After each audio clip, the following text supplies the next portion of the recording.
Whoa! It's the Illusion reporting from somewhere on Spaceship Earth. I'm doing my supply run down to Bakersfield. Gotta get her done. Gotta get her done! Anyway, I'm trying to catch up on some... I got an email a little while back, and I forgot who sent me the email, and I tried to find it, but I'm multitasking while I'm ripping down the canyon, so I figured I would stop even thinking about it and try to make the video. And the video basically, the question was basically,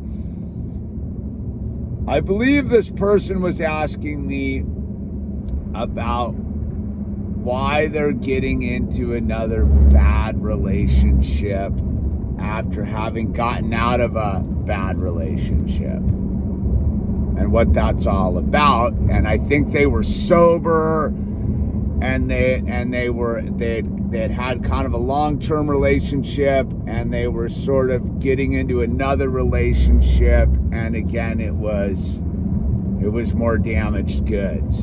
And what I can tell you is this: you will keep getting the same problem till you figure out the solution, spiritually speaking, right? If you're on a spiritual path, it's to realize that all these are signals to free yourself, right? So especially in relationships and people and the whole thing, you get involved with somebody, and then they're either bad for you or you're bad for them, and you pitch them and you move on, but you stuck around and you try to do your very best, and then you move on and you get another relationship and you find you're kind of in the same situation again, because spiritually speaking, it's the same like person, dude, right? As weird as that sounds. Yeah, they have a different name and a different spacesuit and the whole thing, but on a metaphysical level, like, it's the same character that you've written into your script to free you. And so if you're sitting there all right, like if you're in relation, like when you're young, right, you start relationship number one, and whatever, it either works out or it doesn't or whatever, and then you get into like relationship number two, and it either works out or it doesn't. And then by relationship number three, you kind of can begin to like dig into what's going on. Because a relationship, if it's really a relationship, is definitely, probably at least a year. I don't know how you have a relationship with someone less than a year. That's sort of just dating and you moved on. But a relationship, I think, involves a certain level of like commitment and time travel and all that. So you've had a relationship and you gotten a couple of these, and they're keeping problems, right? I think the job is not to look over the other person and go, oh, like, why is it them? It's you. It's really, it always comes down to it's you.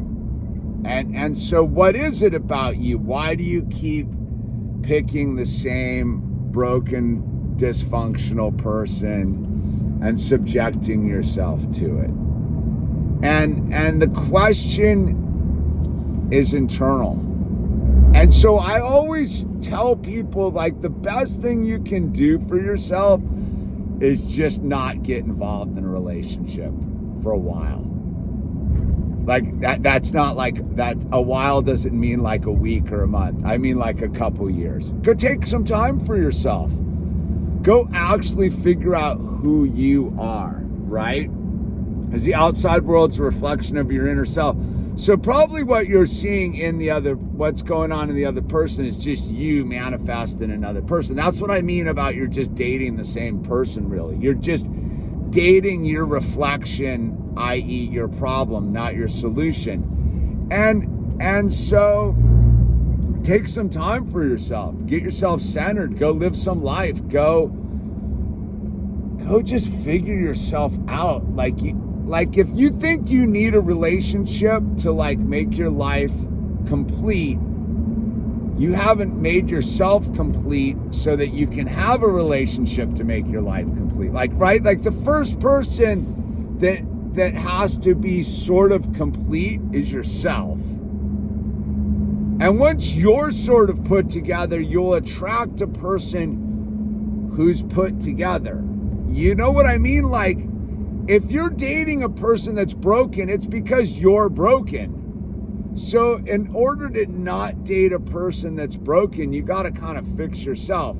And then, or a relationship or whatever it is, right? And then you get to a certain point where like you're fully committed to a relationship. And then there's a new level of problem that shows up, right? And that's why, like, especially if you've gotten married and you've had kids and the whole thing, there's going to be a new reality that shows up. And that's not a reflection issue.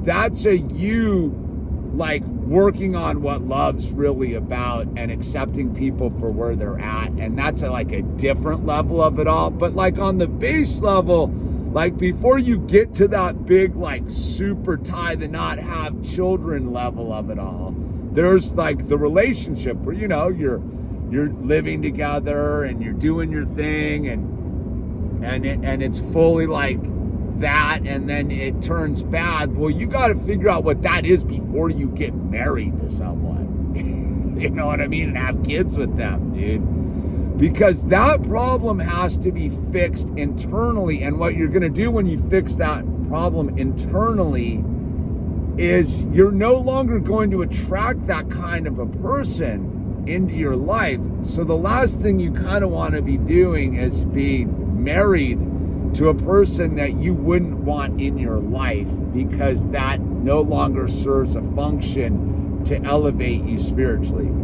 If that makes any sense.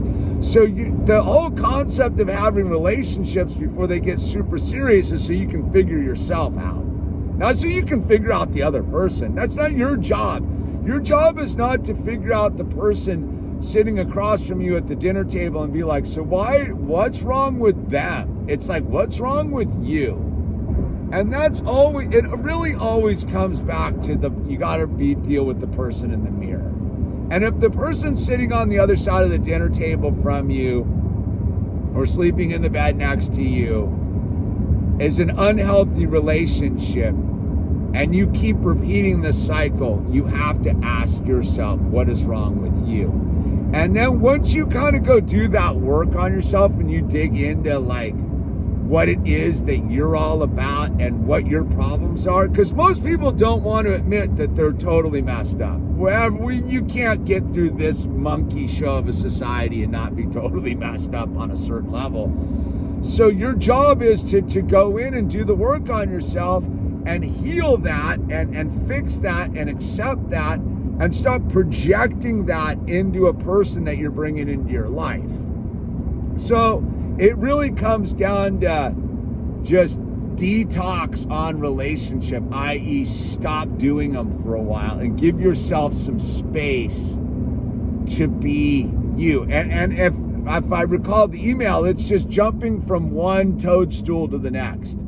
Because that's how most people work who have broken relationships. They just go from one broken relationship to the next broken relationship and are like, why do I keep getting into broken relationships? Well, you haven't paused long enough to stop getting into broken relationships. And there's no rush, dude. Like, there's plenty of time to go have a good, solid relationship. But the first person you need to have a relationship with is yourself. And I think that's why most people pick up bad partners, is so that they don't have to look in themselves and they can be like, it's them, it's them, it's them. No, if you have a bad partner in your life, it's you.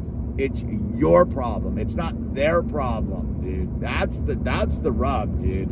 So I'm going to try to keep this video to 10, and links down below. Join, become a member, like and subscribe. I hope that helps. Use the name tags, be kind to yourself, work on yourself, figure out who the person in the mirror is. Late.